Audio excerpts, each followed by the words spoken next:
Search for answers in the brutal deaths of two Iowa prison employees continues tonight. Nurse Lorena Schulte and corrections officer Robert McFarland were both murdered on Tuesday at the Anamosa State Penitentiary. KCCI's Chris Gothner has followed this story from the very beginning. He's in Anamosa tonight to tell us what's next in this investigation.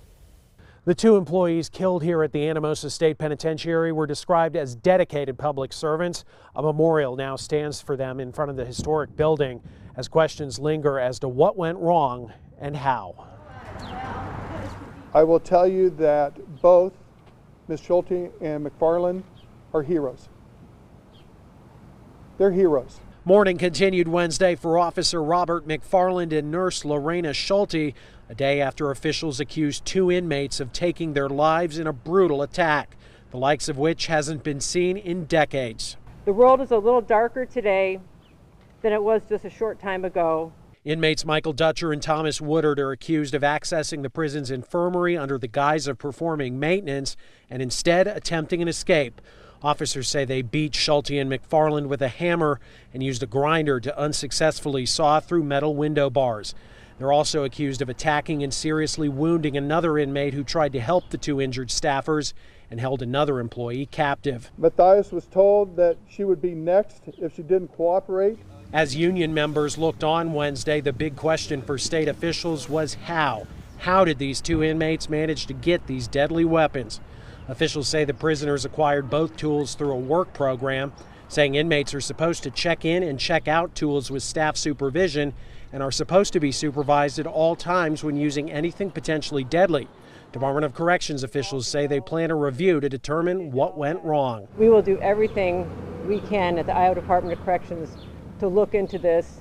On Tuesday, union officials blamed low staffing levels. DOC officials wouldn't say how many staffers were on duty when all this happened, and a DOC spokesperson said he couldn't say whether higher staffing levels would have prevented this.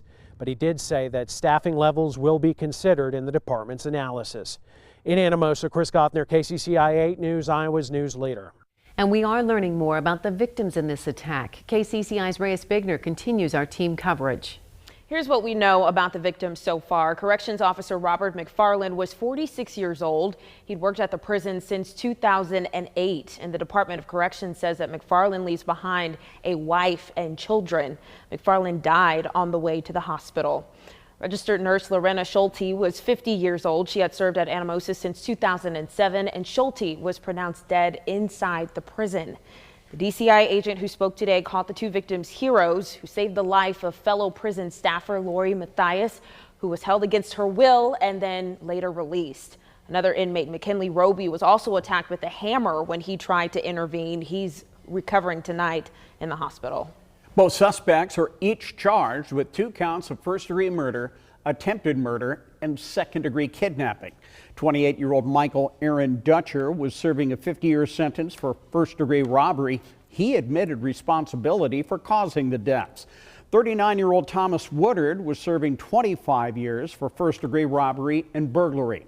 Witnesses identified Woodard as the man who attacked and killed Schulte. Now, if Dutcher and Woodard are convicted of first-degree murder, they will receive mandatory life sentences without the possibility of parole.